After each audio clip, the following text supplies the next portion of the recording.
Hey, I'm Chris Broderick with Megadeth.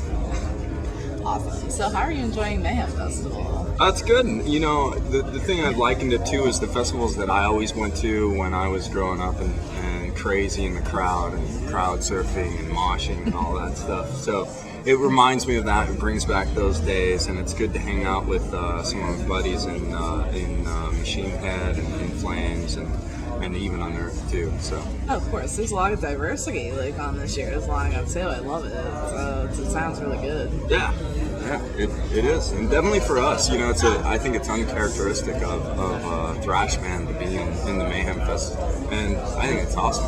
So, Of course. So, do you have a standout memory from a show that you might have attended? that I attended, yeah, it was when I went and saw Pantera at Red Rocks Coliseum in Colorado, and Such a good venue. it is, except for what I'm about to. There were people moshing, and there's only these cement stairs, you know, basically stairs, and so people were doing these kind of diagonal mosh pits and stuff. And I saw this one guy. I don't know what he was thinking, but he's like, "Yeah, launch me into the pit." And so him and his buddies go and they throw him over their head, and he goes up in the air, and he goes right into the center of the pit where there's nobody. And so then they had to carry him out. But I mean, besides that was, you know, it was kind of horrible. But the show overall was insane. It was really good.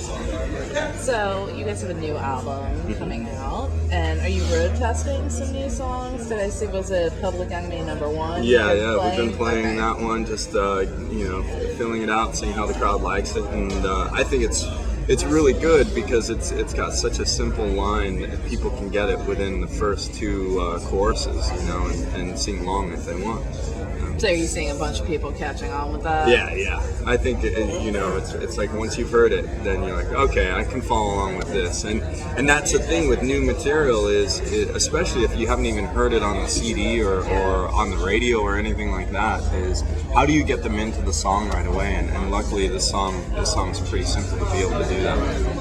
That's good. Yeah. So, are you guys trying anything different with the upcoming album, or did you try? How much is finished? Are you guys completely done yet, or? Yeah, I think it's finished. It is in the mixing stages at this point, and anything else that's added will be like just little touches on top, and it's pretty much mastering that's left to do. Yeah. So, how would you say it compares to some of the albums in the past? Is there anything really different? Are you guys trying anything experimental? No, I wouldn't say anything too experimental, but I would say that it definitely, you know, with most of the CDs that you listen to in Megadeth's catalog, it's like they all kind of have their own theme, you know, throughout the whole CD.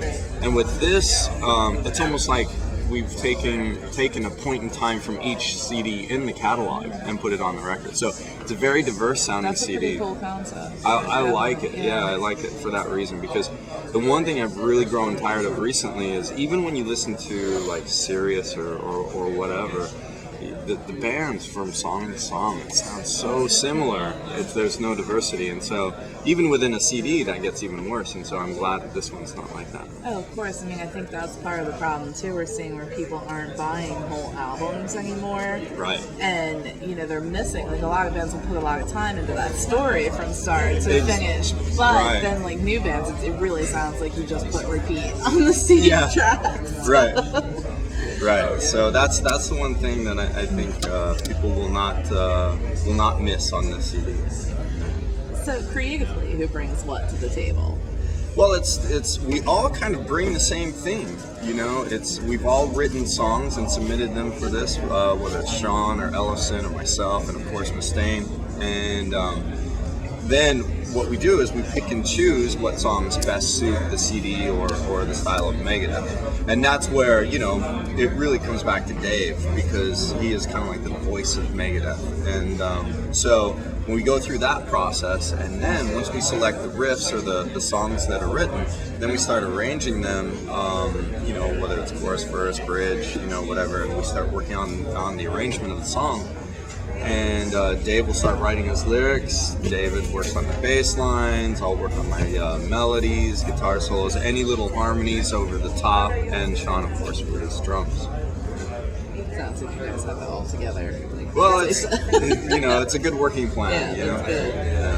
So, you came into Megadeth in 2008, right? What was the most challenging part for you, like, coming in? Yeah, I would say it was just the whole whirlwind experience. The speed at which things were happening. That's what surprised me, because with them. We were with Jack Panzer previously, right? Right. And that's kind of like where when you're writing a new CD, you write it all, you get it all ready to go, and then you think about booking studio time. This time, it's like with Megadeth, you book the studio time, and you go into the studio and you kind of write, and then you're almost under a deadline in a way, much more pressure in a way. And it's the same thing with on the road and touring as well. It's like there's many more tours, there's much more press to do. Meet and greets, all of that stuff. So it's the level at which things happen is much faster. Oh, I can imagine. Yeah. So what is one of your favorite songs to play live? I would say, it always bounces back and forth, but I would say it's like Tornado of Souls or Finger 18 or maybe Head Crusher or How the Story Ends, because, for me, those are all like really technically challenging. So to me, it's always inspiring to be able to do a good rendition of those. So that's gotta make it fun too. Yeah, exactly. So, what is the first album that you remember purchasing that made you say, "I've got to play guitar. This is what I have to do"?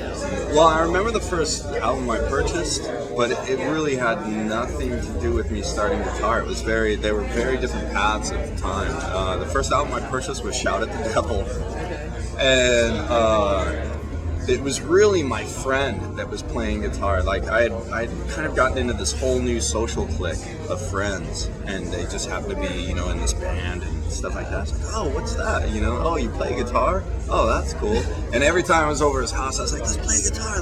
And he'd get annoyed with me because I always wanted to play his guitar, and finally I was able to get one on my own. So that's really what spurred on the guitar playing side of me. And you're classically trained with guitar, right? Yes, yeah. I have a classical guitar degree at the Lamont School of Music at the University of Camden. Yeah.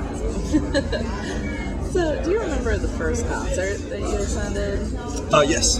Yeah. Boy, you're bringing back the memories. I know.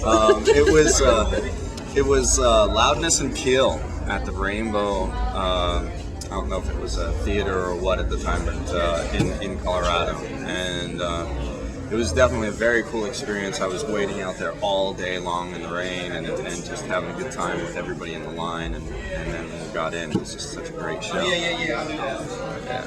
So you seem to be pretty active on Twitter. Are you the one that does most of the tweeting?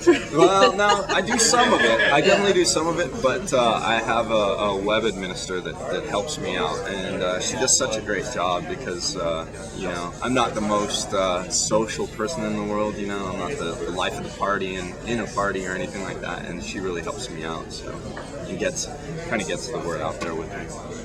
Cool. So how do you pass the time on the road? Well, I just got back from the gym, and I'll practice, and when I have time beyond that, I'll actually go out and look at the city and see what's around and stuff like that. But there really isn't a lot of time beyond that, because even today, I'll get done with press and do meet and greets and stuff like that, and then all of a sudden it'll be 2 hours before the show, and we've got to start warming up. Yeah. So what's one of the coolest places that you've had the pleasure to visit? There's so many.